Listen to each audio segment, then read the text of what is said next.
Right, ಈಗಾಗಲೇ ಮೂಡ ವಿಚಾರ ರಾಜಕೀಯದಲ್ಲಿ ದೊಡ್ಡದಾಗಿ ಚರ್ಚೆ ಆಗ್ತಾ ಇದೆ. ಅಂತ ಮೂಡ ವಿಚಾರವನ್ನೇ ಮುಂದಿಟ್ಕೊಂಡು ವಿಪಕ್ಷಗಳು ಸಿದ್ದರಾಮಯ್ಯ ಹಾಗೂ ಸರ್ಕಾರದ ವಿರುದ್ಧ ನಿರಂತರವಾಗಿ ಹರಿಹಾಯ್ತಿದ್ದಾರೆ. ಇದರ ನಡುವೆ ಇವತ್ತು ಮೈಸೂರಿನಲ್ಲಿ ಒಂದು ಬೆಳವಣಿಗೆ ಆಗಿದೆ. ಯಾರು ದೂರುದಾರ ಇದ್ದಾರೆ ಮೂಡ ವಿಚಾರದಲ್ಲಿ ಅವರ ಮೇಲೆ ಹಲ್ಲೆಗೆ ಯತ್ನ ನಡೆಸಲಾಗಿದೆ ಅನ್ನುವಂಥ ಆರೋಪ ಕೇಳಿಬಂದಿದೆ. ಇದರ ಜೊತೆಗೆ ಇದೇ ವಿಚಾರವನ್ನು ಈಗ ಬಿಜೆಪಿ ಮುಂದಿಟ್ಕೊಂಡು ಸರ್ಕಾರ ಯಾರು ಮೂಡ ವಿಚಾರದಲ್ಲಿ ಹೋರಾಟ ಮಾಡ್ತಿದ್ದಾರೆ, ದೂರನ್ನು ಯಾರು ಕೊಟ್ಟಿದ್ದಾರೆ ಅವರಿಗೆ ರಕ್ಷಣೆ ಕೊಡಬೇಕು ಅನ್ನುವಂಥ ಮಾತನ್ನು ಕೂಡ ಹೇಳ್ತಿದ್ದಾರೆ. ಹಾಗೆಯೇ ಈಗ ಹಿಂದುಳಿದ ವರ್ಗಗಳ ಒಕ್ಕೂಟ ಏನಿದೆ ಮುಖ್ಯಮಂತ್ರಿಗಳ ಪರವಾಗಿ ಬ್ಯಾಟಿಂಗನ್ನು ಮಾಡ್ತಾ ಇದೆ. ರಾಜ್ಯಪಾಲರು ಎಲ್ಲೇ ಹೋದರೂ ಕೂಡ ನಾವು ಅವರಿಗೆ ಕಪ್ಪು ಬಟ್ಟೆಯನ್ನು ಪ್ರದರ್ಶನ ಮಾಡ್ತೀವಿ, ಎಚ್ಚರ ಅಂತ ನೇರವಾಗಿ ವಾರ್ನಿಂಗ್ ಕೊಡ್ತಾ ಇದೆ. ಹಾಗಾದರೆ ಮೂಡ ವಿಚಾರ ರಾಜಕೀಯದಲ್ಲಿ ಯಾವ ರೀತಿ ಚರ್ಚೆ ಉಂಟಾಗಿದೆ, ಇವತ್ತಿನ ಕಥೆ ಏನು ನೋಡೋಣ ಬನ್ನಿ.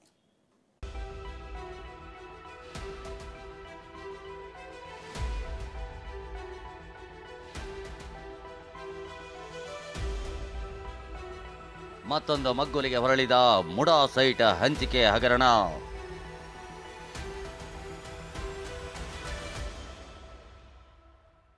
ಮುಡಾ ಮಾಜಿ ಆಯುಕ್ತ ಜಿಟಿ ದಿನೇಶ್ ಕುಮಾರ್ ಸಸ್ಪೆಂಡ್. ಈಗ ನೀವು ಸಸ್ಪೆಂಡ್ ಮಾಡಿದಿರಲ್ಲಪ್ಪ, ಮತ್ತೆ ಇದಕ್ಕಿಂತ ಏನ್ ಸಾಕ್ಷಿ ಬೇಕು? ನಾನು ನೋಡಿಲ್ರಿ, ನೋಡದೆ ಏನ್ ಹೇಳಿ ನಾನು.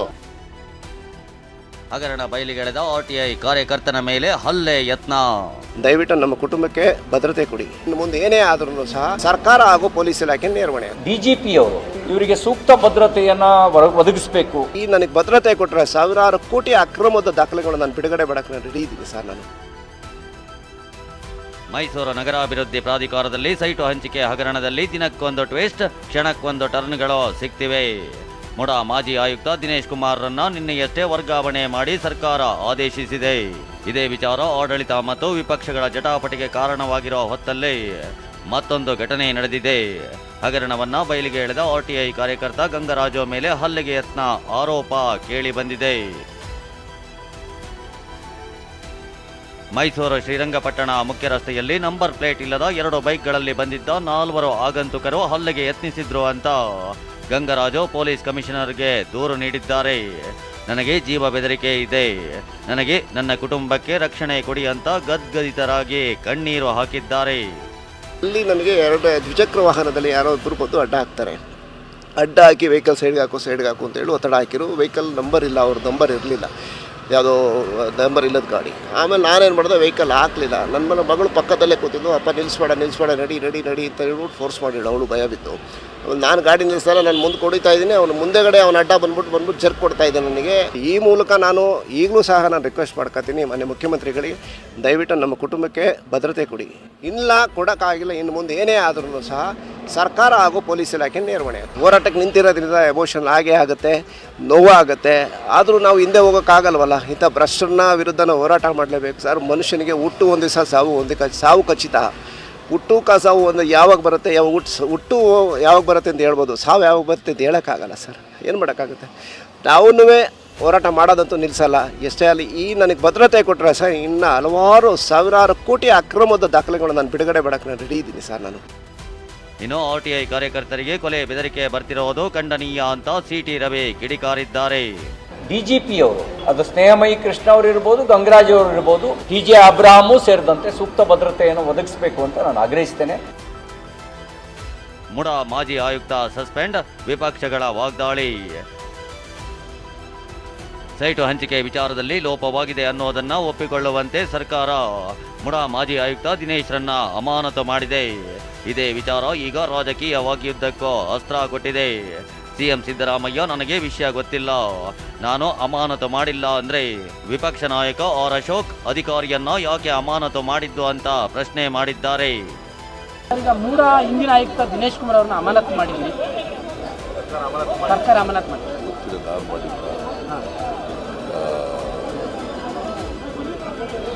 Urban development department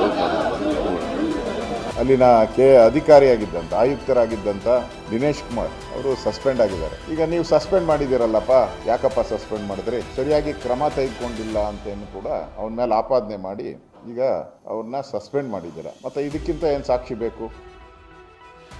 CM Ashok ಮಾತಿನ ಕಾಳಗ ಇಷ್ಟಕ್ಕೆ ನಿಲ್ಲಲಿಲ್ಲ. ಬದಲಾಗಿ ಆಯೋಗ ರಚನೆ ವಿಚಾರವಾಗಿಯೂ ಇಬ್ಬರ ನಡುವೆ ಫೈಟ್ ನಡೆದಿದೆ. ಕಮಿಷನ್ ಅಪಾಯಿಂಟ್,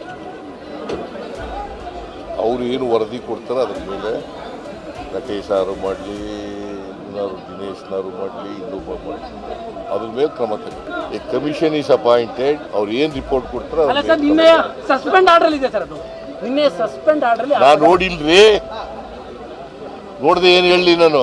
ತನಿಖೆ ಮಾಡೋ ಅಂಥ ವಿಚಾರ ಏನು ಇಲ್ಲ, ತಪ್ಪೇ ಮಾಡಿಲ್ಲ. ಹಂಗಾರೆ ತಪ್ಪೇ ಮಾಡಿಲ್ಲ ಅಂದರೆ ಆಯೋಗ ಯಾಕೆ ನೇಮಕ ಮಾಡಿದ್ರಿ? ನೀವು ತಪ್ಪು ಮಾಡಿಲ್ಲ ತಾನಪ್ಪ. ತಪ್ಪು ಮಾಡಿಲ್ಲ ಅಂದರೆ ಆಯೋಗ ಯಾಕೆ ನೇಮಕ ಮಾಡಿದ್ರಿ? ಆಯೋಗ ನೇಮಕ ಮಾಡಿದಿರಲ್ಲ. ಯಾರು ತಪ್ಪಿತಸ್ಥರಿದ್ದಾರೋ, ಇಲ್ಲಿ ಮುಖ್ಯಮಂತ್ರಿ ತಪ್ಪಿತಸ್ಥರು, ಒಬ್ಬ ತಪ್ಪಿತಸ್ಥನೇ ಅವನ ತನಿಖೆಯನ್ನು ಮಾಡೋಕ್ಕೆ ನೇಮಕ ಮಾಡೋದು ಕಾನೂನಲ್ಲಿ ಅವಕಾಶ ಇದೆಯಾ ನಿಮಗೆ? ಇನ್ನು ಮಾಜಿ ಸಿಎಂ ಬಸವರಾಜ ಬೊಮ್ಮಾಯಿ ಹಗರಣ ಆಗಿಲ್ಲ ಅಂದವರು ಕಮಿಷನರ್ ಅಮಾನತು ಮಾಡಿದ್ದೀರಿ ಅಂತ ಕಿಡಿಕಾರಿದ್ರೆ ಕೇಂದ್ರ ಸಚಿವ ವಿ ಸೋಮಣ್ಣ ಒಪ್ಪು ತಿಂದವರು ನೀರು ಕುಡಿಯಲೇಬೇಕು ಅಂದ್ರು.